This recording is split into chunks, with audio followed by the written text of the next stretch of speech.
What's up, Bombshells? Welcome to Bombshell 1111 Podcast, Therapy for Women of Color. My name is Kia, and I'm your host. Generally, podcasts request donations, but I want you to show love by simply subscribing to my social media platforms by visiting my website at www.bombshell1111podcast.com. I want to see thousands of subscribers on this platform. Leave your comments and I'll show love by shouting you out on my social media platforms such as Instagram and Facebook. I want to thank you for your continued support as always. And with that being said, let's jump into this new episode.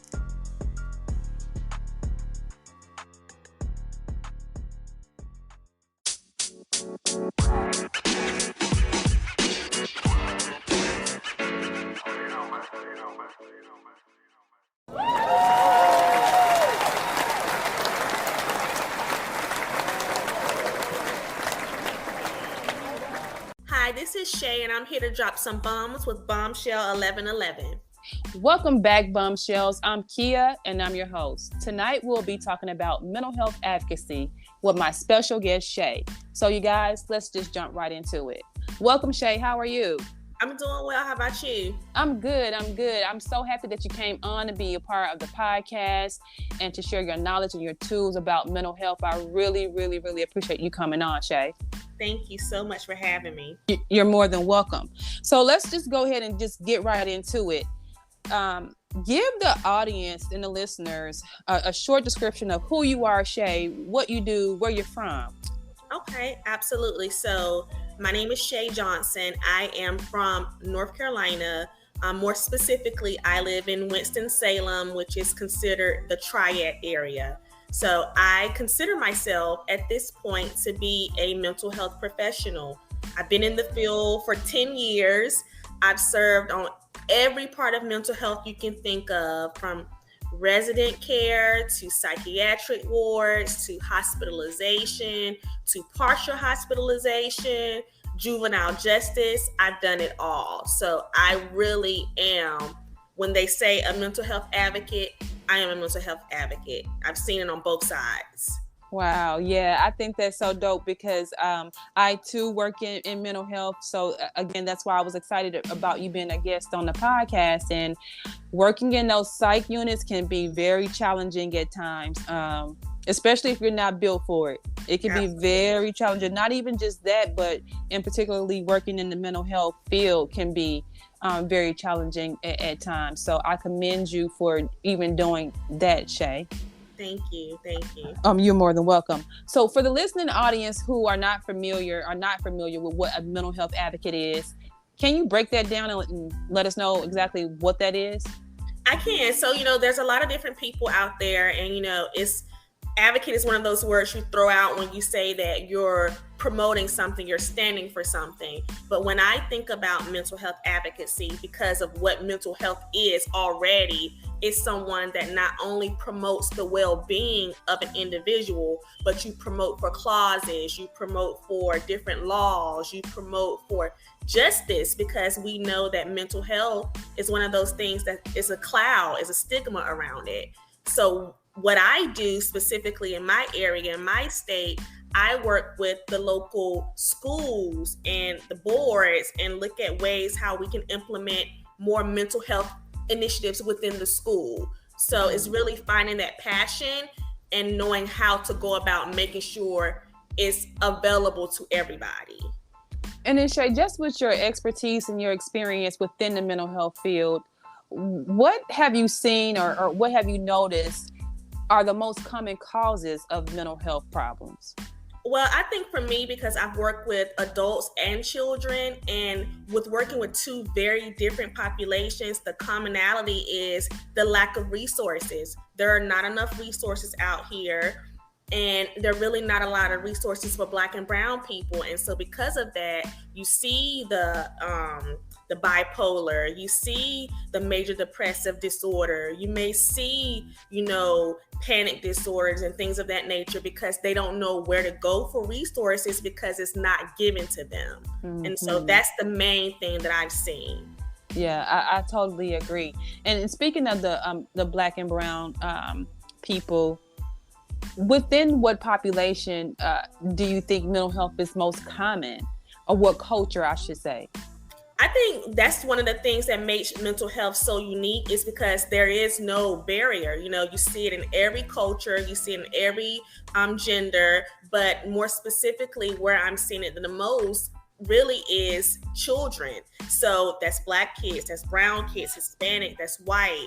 But a lot of times we see more of the Caucasian population coming in asking for help, but more of the Black and brown people who need the help. And that makes a lot of sense. And that's a great segue into this next question. And with knowing that, and again, from your experience, why do you think that African American people sometimes steer away from therapy? It's just cultural.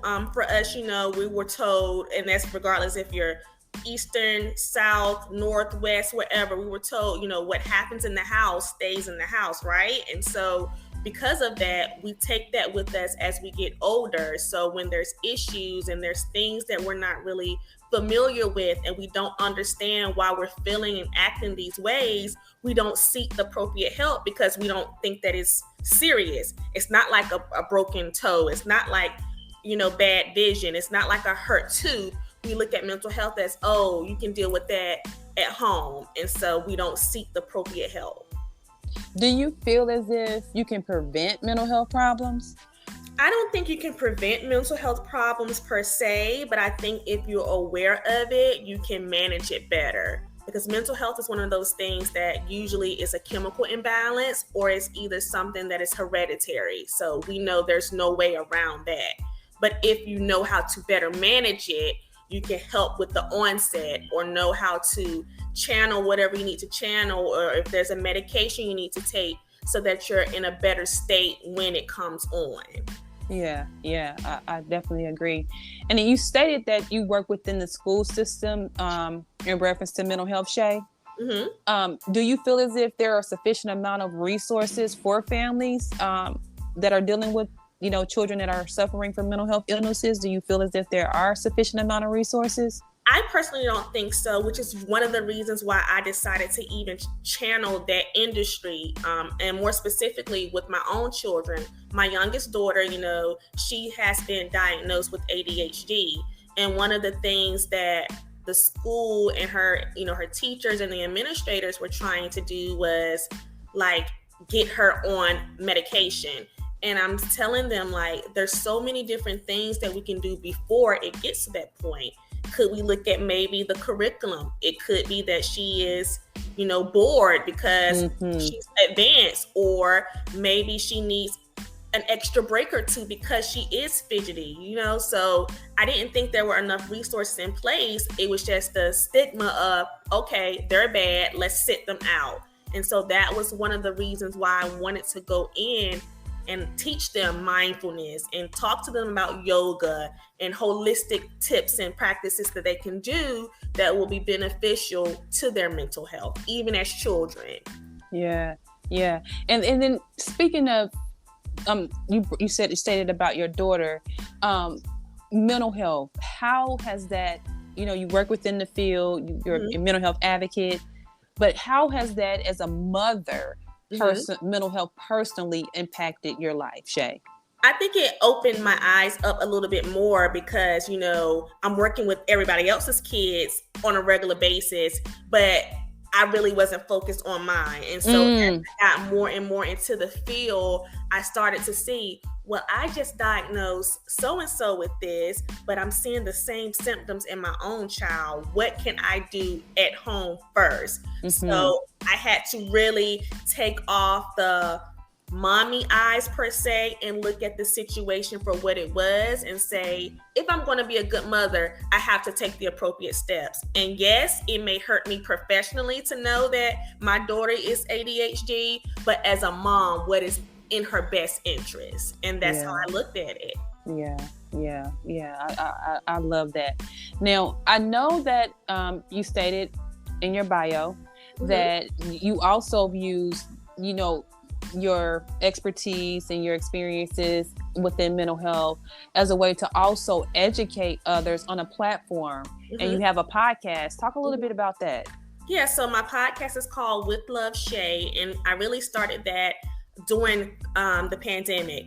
Personally, for me, because I am, a people's person, and I was used to working with people on a regular basis, having that taken away from me, right? That social piece stripped away from me, I didn't know how to channel that. So I started to suffer from anxiety and panic attacks, which again, as a mental health professional, we're looked at as perfect. So when things like that happen, it's like, wait, what's wrong with her? She should know how to handle that. But I'm a person too. So I started the podcast as a way to cope with that. And I talked about my experiences with my panic attacks and my anxiety. And then it just became a safe space where people were like, you should do more. And so here we are. And it's just a place where I advocate on my life experiences, hoping that it can help someone else. And how often do you do your podcast episodes? So I try to record every Sunday. It's usually every Sunday, 6 p.m. Eastern.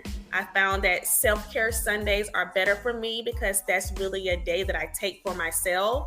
And as I stated, my podcast is my audio diary. So I use that day to kind of just reflect and be intentional in my transparency with my audience. Oh, that's so dope. And I think when you're real transparent, and I love that too about your bio, stating that you use clips and the transparency to help others with mental health. I think that's so dope because that's how you reach others when you're more authentic and you are your true self.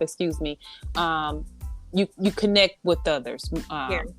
Absolutely. Better. So Absolutely. I definitely agree with that. And Shay, just for the listening audience that may be interested in checking you out on Sundays for self-care Sundays, and I'll definitely share that on my platform as well. Where are you located? So right now, as far as social media platforms, I'm on Facebook. So Shay Johnson is my personal Facebook. My With Love Shay podcast has its own page as well. I'm also on Instagram. You can follow me at Shay J Mom Boss, and I'm also on Twitter. Self-care Sundays, I usually have a room in Clubhouse. I did not do anything for the month of June because I was intentional about focusing on myself, but we will be back July 1st, and we will do Self-care Sundays in Clubhouse as well. Okay, thank you for that. And before we end the podcast tonight, I'm going to allow Shay some more time tonight, you guys, to give you guys her platforms again. But I just wanted to really emphasize and talk more about her podcast for those who are listening that may need some support in some type of way if they're dealing with or know someone that's dealing with a mental health illness. So Shay, let's jump back into the podcast. Okay. What are 3 things one can do to help someone dealing with a mental health illness? Wow, there's so many things that you can do, but if I had to narrow it down to 3 things, the first thing is to listen, right? Always listen and always pay attention to the signs, because sometimes the unsaid is what needs to be said. So always pay attention to the signs. Once you do that, learn your role in the process, right? Sometimes we can overextend and we really just need to be there. They may not want you to do anything. They may just want the physical company. And if you can't do anything else, know your local resources so that you can be that advocate when there is an emergency. You need to know your local resources. Yeah. And speaking of resources, Shay, are you familiar with any online free resources or any resources that the listening audience could probably check out? Yeah, so a lot of resources that I recommend and I always partner with on my podcast. NAMI is a huge organization, NAMI.org. BetterHelp is another online platform that people can use. I think right now with everything that's going on with the Roe versus Wade, they have free services for you to call in, especially if you're a female. So that's a good platform to use as well. And then what is the other one? There's another telehealth app that I like to recommend, and I can't think of the name of it right now, but I'll make sure to channel that back. But there's plenty of resources, and of course your local police departments, if you have to call your police departments. There's also a website, blacktherapistrock.com, if you're looking for therapists of color. But those are the ones that I usually like to recommend for people. BetterHelp is awesome. Yeah, BetterHelp is awesome. Mm-hmm. We actually have BetterHelp as a resource for employees within my employment. And oh my God, they are awesome because they really provide that support that individuals need, no matter what the circumstances, no matter what you're going through. They're very active. Mm-hmm. They give you daily activities almost. Yes. So I think it's really, really beneficial. I can just share personally with you as well. I got services for my oldest daughter most recently, and the therapist is awesome. I mean, she checks in almost every day like a BFF. Yes. When I was with my former employer, we had our EAP team, and I didn't particularly care for the therapist they had for us, so I personally did use BetterHelp myself, and they were, like you said, my therapist. She texts me, and I'm like, girl, we don't keep doing this. Yes, exact same thing. And I'm like, I think that's so, because you never really get that. Sometimes in life you get therapists that they're really about the session, billing for that session, being done, that's it. Right. You know, and I really, she's really dope. My daughter, she loves her, and we're doing really good with her. Awesome. So yeah, when you mentioned BetterHelp, I was like, what? Yeah. BetterHelp. Yes. So Shay, is there anything that you feel that I missed that you'd like to share with the listening audience before we end tonight's episode? No, I think you asked some really good questions, so thank you so much for that. One of the things that I did want to piggyback off of you mentioned your daughter, and that was something else that I wanted to talk about. It's okay to go to therapy with your children, and it's okay for your children to go to therapy without you. I know a lot of parents, they're like, oh, my child is acting out, my child is not listening, this, that, and the third. Well, have you thought about maybe putting them in a therapeutic setting? Because maybe they have to express themselves and you're not getting through to them. So therapy for children, I highly recommend. All of my kids, they know about therapy. My son, he actually has gone to therapy. My daughters, they have not at this point, but they understand what it is. So educate your kids on therapy. They go through things that we would never imagine, and they need a safe space as well. Oh my God, you said a whole mouthful, and it's exactly what you said. They don't want to express those things to you, and then they find other ways to express it. My daughter, it was her journaling. And that was a red flag for me, because I'm all in her business. But had I not been all in her business, I don't know how far that would have gone. How her, you just never know how far that, and how dark they can really be. Exactly. Unless you have to be really involved, especially when they're young like that. I just, with us working in the field, we kind of just know that. Right. But I have to overemphasize it. It's really important what you said, Shay, is like, if those services are available for you, and if you have accessibility to therapy, don't be ashamed of that. It's really beneficial, not only for just the child, but for the mom, the dad, the family, everyone that's involved. Yeah, and it's a long-term effect, not just a short term, Right. And because those things, like you said, childhood traumas. Right. Exactly. That's where that come from if you don't address those things during childhood. You know what I'm saying? So I love that statement. I love that statement. I do. Like, we just connect on so many levels because of the mental health. So, And I think it's so dope that you are a woman of color speaking on mental health. Yeah. And, because within our culture, like you said, we're taught to not talk about it, leave our business in the home. And I think that it's so dope that you're a mental health advocate for mental health. Absolutely. That was one of the reasons why I decided to go into the field, because I'm like, our little brown girls and brown boys need to see somebody that looks like them, that understands the things that they've gone through and can relate on a real life level, not just I can relate on pencil and paper. I can relate because I've been that little you. So that's half of the reason why I decided to go into the field. Yeah, I think that's so dope. And so, Shay, before we end tonight's podcast, just for the listeners who may just now be checking in, can you please let them know your social media platforms just in case they want to check you out? Of course. Well, they should not just be tuning in because this was an awesome episode. You got that right. So, look, we're gonna forgive them for that. But if you are, you can find me on Facebook at Shay Johnson, and that's SHAY Johnson. My podcast page is With Love Shay, also on Facebook. I am on Instagram under With Love Shay Podcast, as well as at Shay J Mom Boss.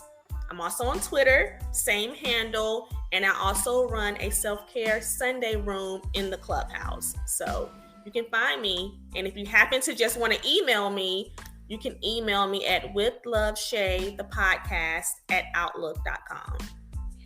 Thank you so much, Shay, for that. And thank you so much again for coming on and being a part of the podcast. You guys, I'm going to have that information for the self-care clubhouse time and date for you guys to be able to check that out in the description box, just in case you guys want to go over to Shay's clubhouse on Sundays and get some self-care. I also have all her social media platforms down below as well, so you guys can also check her out on her platforms as well. Again, Shay, thank you. Thank you. I appreciate you.